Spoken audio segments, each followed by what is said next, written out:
Support comes from Gemma, architects, planners, and designers seeking to bring joy to their clients and communities. Details at gemastl.com. This is St. Louis on the Air from St. Louis Public Radio. I'm Elaine Cha. It's now time for our monthly food segment that covers notable restaurant openings and closings in the St. Louis area. And here for that is Jessica Rogen, STLPR's digital editor. Welcome back. Thanks, Elaine. And we're pleased to welcome back to the show Cheryl Baehr, food writer at St. Louis Magazine and co-host of the Arch Eats podcast. Welcome back. Thanks for having me. Now, normally we would jump right into the latest openings, but I think a place that we need to start this edition is with the effects of the May 16th tornado that tore through the St. Louis area. And we've reported a lot, and rightly so, on the 5 people who died and the damage to people's homes. But among those 10,000 buildings that were impacted by the tornado, there were businesses that saw serious damage, and that includes restaurants. Jessica, take us to the Delmar Maker District for an overview of what happened there. Yeah, so the Delmar Maker District is, as in the name, is on Delmar. It's a pretty new business district, and one area that has been focused on is bringing restaurants into that space because there just wasn't much there yet. So we've got a bunch of pretty new restaurants, like some are like really new and some are a few years old. So on, May 16th, when that tornado hit, it tore right through that area as well. Some of the restaurants, pretty sturdy, like industrial buildings, and had more like broken glass kind of damage. Some of them were, really devastated and are like closed, and it's hard to know what's going to happen to them. And then, beyond that, like people were in, hit like midday on a Friday and people were there and it was really terrifying. Right. There were people in the restaurants. What kind of damage did you see, Cheryl? I actually saw it the night of, and it was absolutely devastating. I mean, people were just wandering around in a stupor, emergency vehicles everywhere. I'm talking, massive cement planters shattered in the middle of where there used to be dining rooms, broken glass everywhere, as Jessica said. Complete devastation. It was so sad. Yeah. Our STLPR colleague, Andrea Henderson, actually talked with the general manager behind Beyond Sweet Kitchen and Bar, Jessica Jones. Here's what she told Andrea. When I came out the kitchen, the glass from the front of the restaurant, it started exploding. As soon as I told people to take cover, the glass started exploding one by one. While the glass is exploding, that glass is coming towards everyone, like knives, like shards of glass. So people started getting sliced up and cut very badly.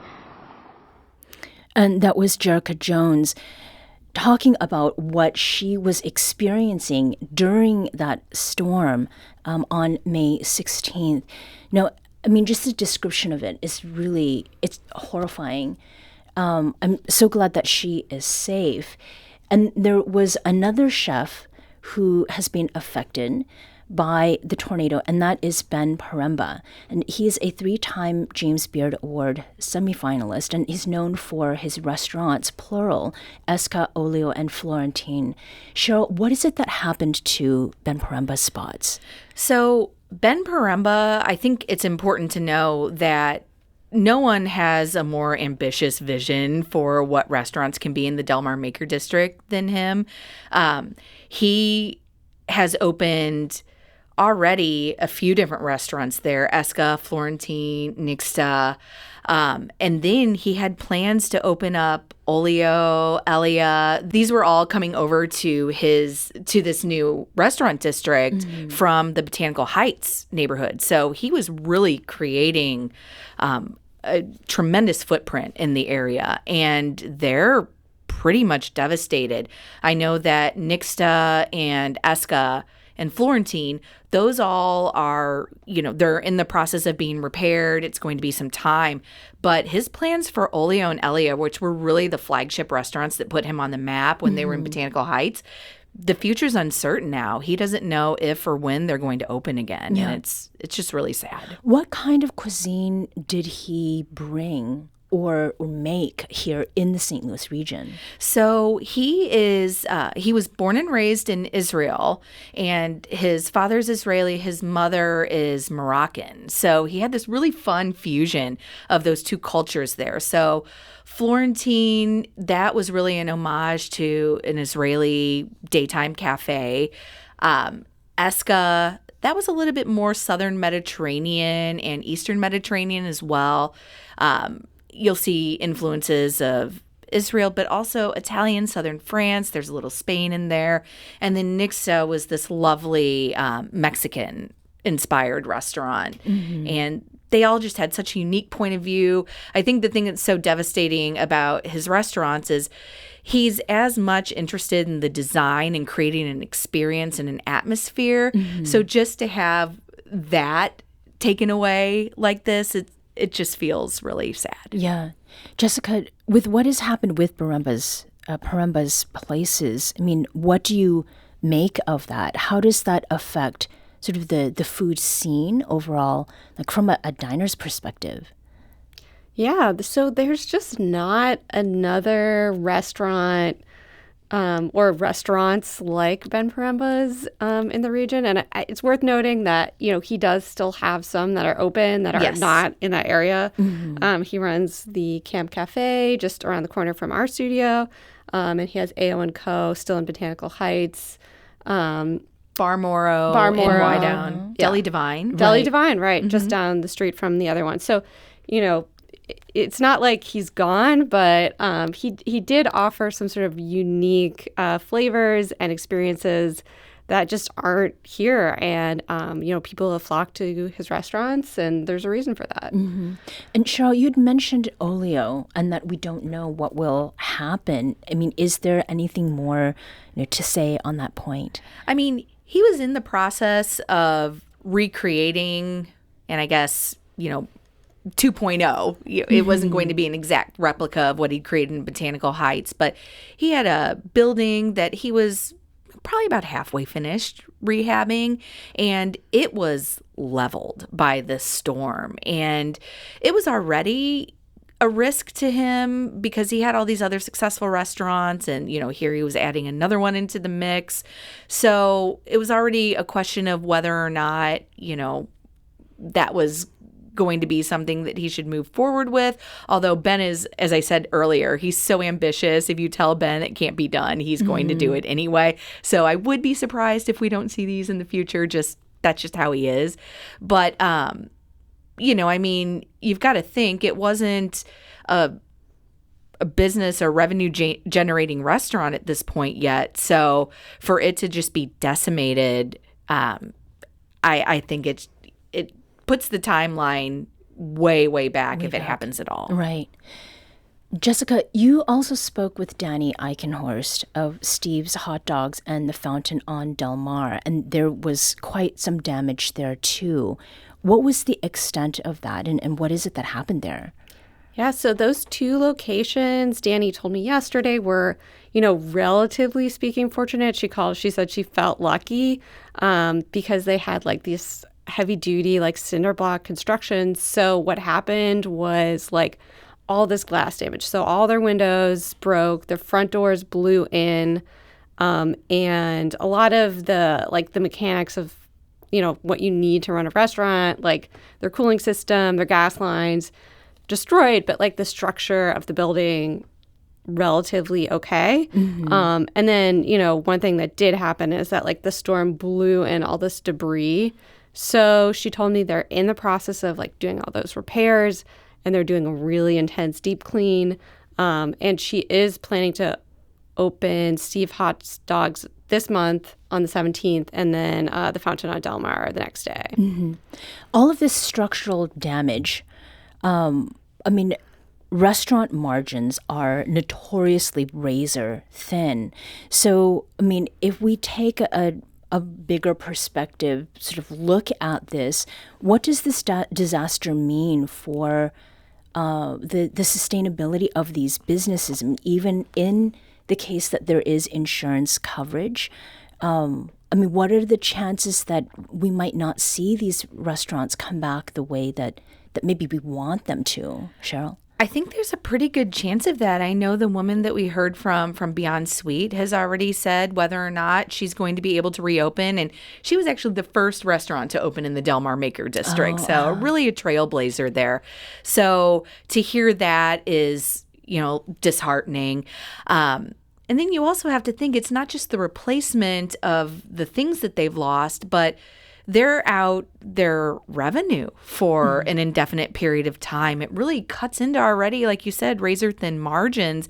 I think we might see people, like the Ben Parembas of the world. Who else is going to maybe take on an ambitious project like opening 5 restaurants in the same strip? It was kind of fun that he was creating this energy and, this community down there. But now, you have to think, all of them were destroyed, so maybe you want to space out a little differently. I think it might just have people ask some questions. And to that note about people, restaurants are not only a place where diners go, they also employ many people.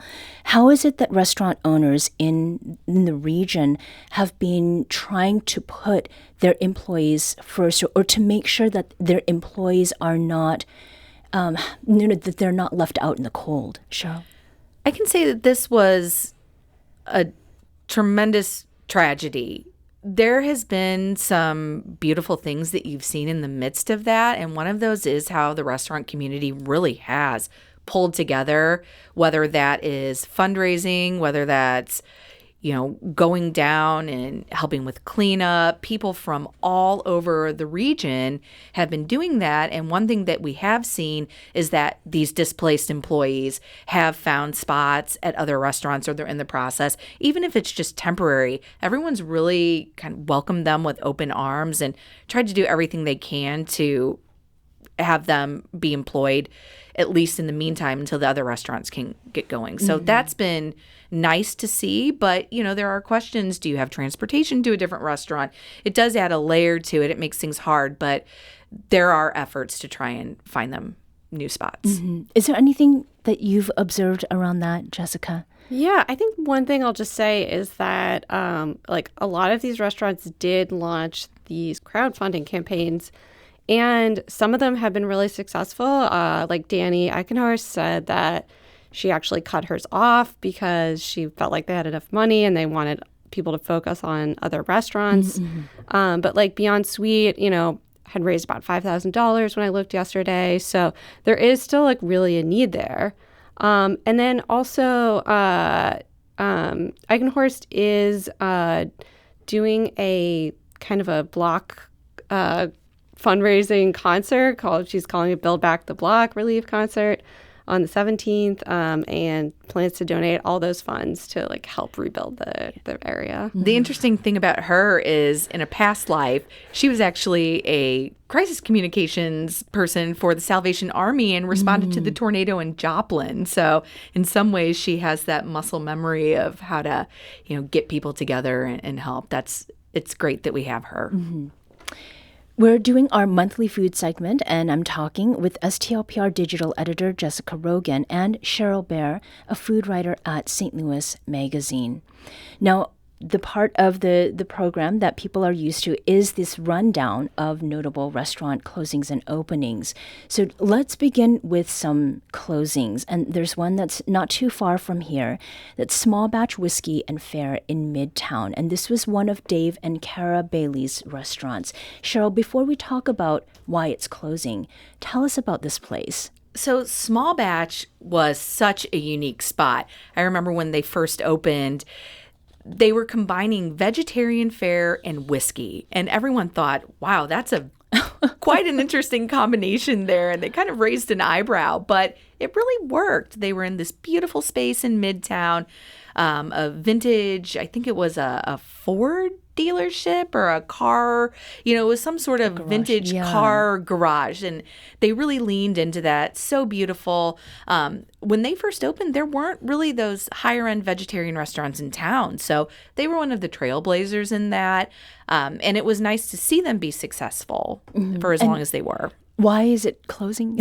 Well, it was successful, but, it was just a business decision. Cara Bailey, the co-owner, she owns it with her husband, Dave. She told me that here we are 5 years past the pandemic. They never recovered. They never saw the foot traffic come back into their restaurant. And ultimately, they just decided that they had to kind of cut their losses with that one and focus their attention on their remaining restaurants in the Bailey's restaurant group, which are Rooster, other places like that. Yeah. No, the Bailey's sort of constellation of restaurants, they've helped define St. Louis's dining scene, especially in the last decade or so. I remember arriving here in 2014 and sort of seeing this multiplicity of restaurants popping up. Now, they did close their downtown Bailey's Range location in 2023, and as you've noted, Rooster, 3 locations of that remain open, and Bailey's Range in the Shaw neighborhood, and there are a couple of other places too. So there are a lot of brick and mortars. Everything seems to be going okay with this restaurant empire, as it were. How much of what we are seeing and what you've talked about with Bailey's is just a natural part of the restaurant business?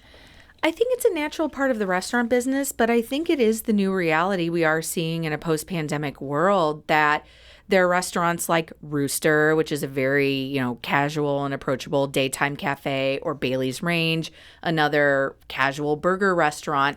Those are seeing a little bit more success right now, whereas maybe something, I wouldn't say Small Batch was higher end, but it wasn't somewhere that you would, DoorDash, which is how so many people get their stuff, or, just pop in and grab a to-go order or casually be there. It was a little bit more elevated. So it's very interesting that we're seeing those are maybe the ones that the foot traffic really isn't coming back to, because so much of restaurant business post-pandemic is with delivery and takeout. So the ones that can figure that out are having a lot more success. Yeah. Jessica? Yeah, it's kind of interesting too because, Small Batch specifically was in that like Midtown corridor, which has really blossomed like in the restaurant scene in the last few years. So, maybe people are headed to the new places and not to the old. It's hard to say, but kind of interesting. Yeah. People's appetites change over time too, right? They do.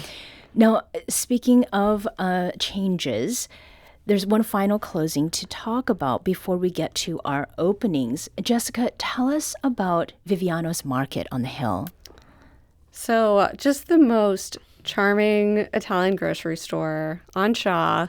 I used to work around the corner, and I would go in, and it's one of those places where you go in and like no matter where you look, like there's something fun to look at. So like little dried Italian spices or like imported pastries in a bag.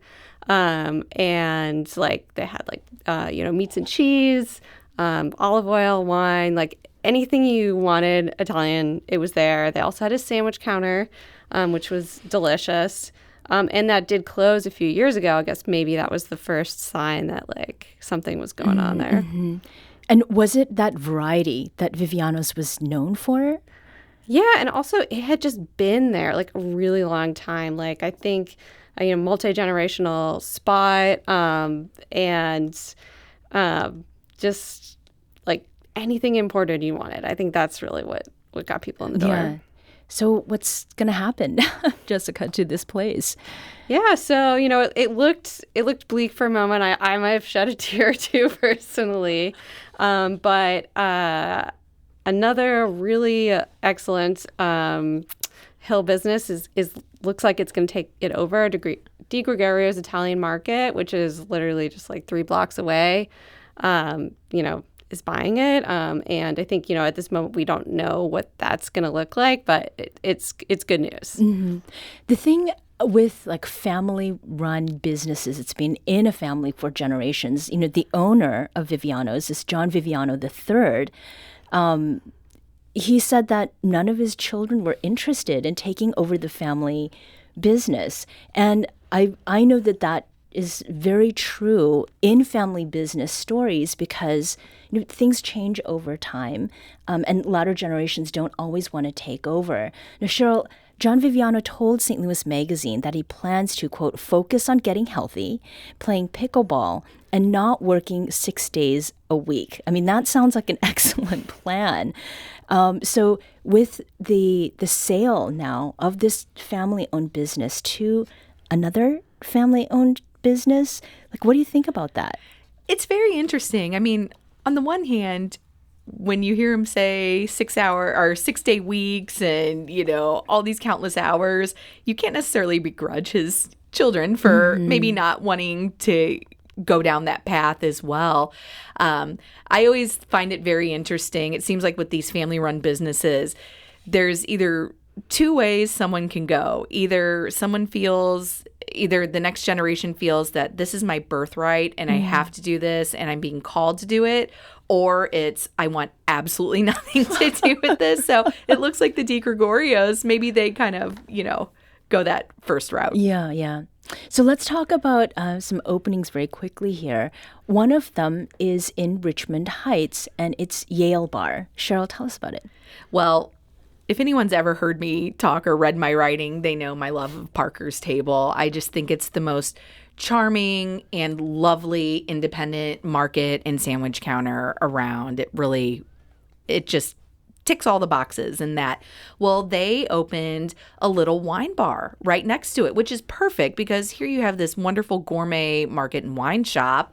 Now they have a wine bar associated with it that is a community gathering place. It really leans into that whole vibe of Parker's Table. You always run into somebody there that you know. So now you can run into them and have a glass of wine. And this is just a tiny little shop. It's adjacent. Used to be a law firm for years, and he finally bought the space and converted it into pretty tiny. I would say maybe it can fit about 30 people.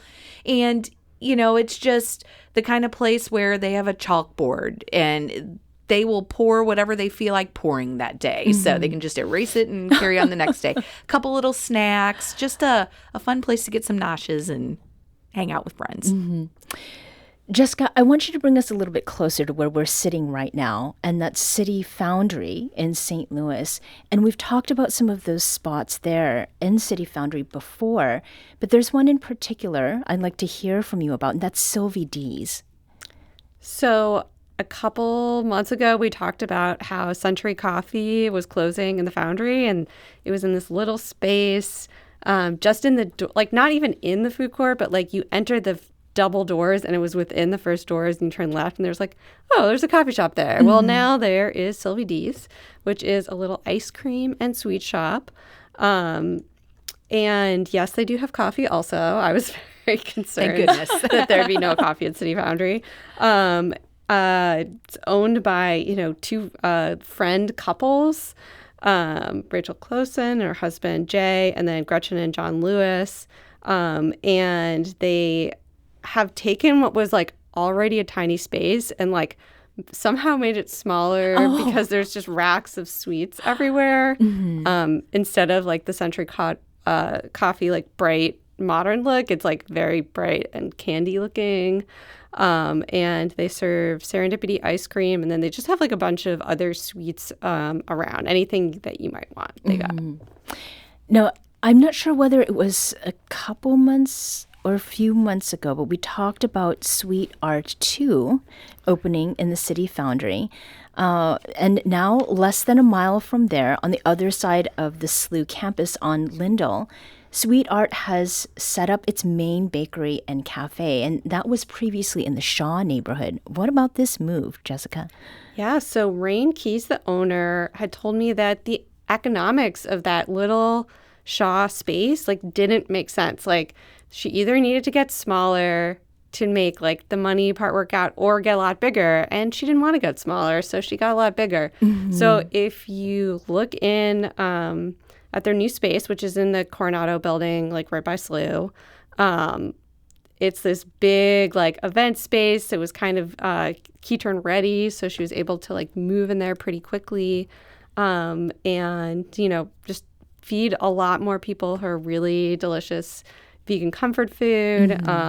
And I will always shout out her kale salad. Oh, yes. Yes. The kale, yeah. The kale, Is it? Yes. I'm a buffalo cauliflower bites person. Me Those too. are so good. I just had a friend visiting from out of town, and that's where we went for lunch.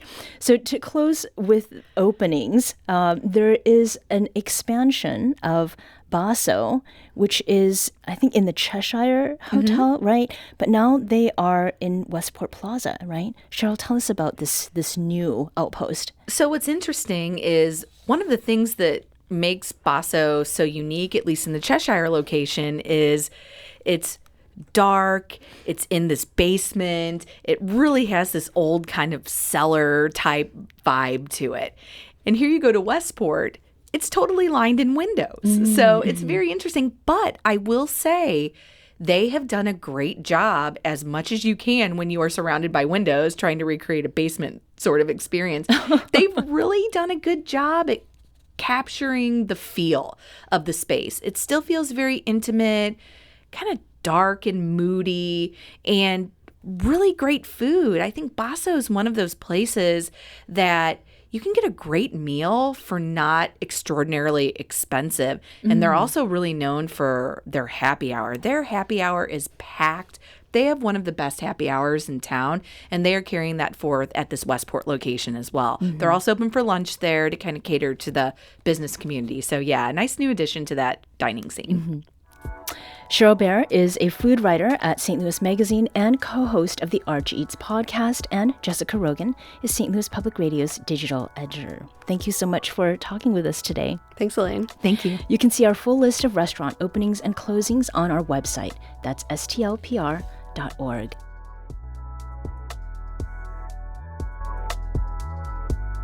This episode was produced and engineered by our executive producer, Alex Hoyer. Podcast design by Aaron Dorr. St. Louis on the Air is a production of St. Louis Public Radio. Understanding starts here. Do you find yourself regularly listening to episodes of St. Louis on the Air? Suggest us to a friend you think might enjoy our conversations. And leave us a review and rating on Apple Podcasts on the App Store. It's the simplest way to help people discover our show. Thanks. St. Louis Public Radio is a member-supported service of the University of Missouri St. Louis.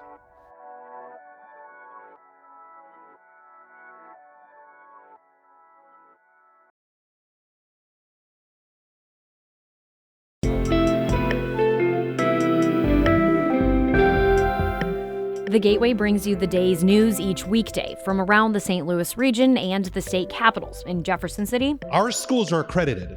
We don't need this bill. And Springfield. How many more years must pass before lawmakers see time is of the essence? I'm Abby Larico. Join me each weekday for The Gateway on the STLPR app or wherever you get podcasts.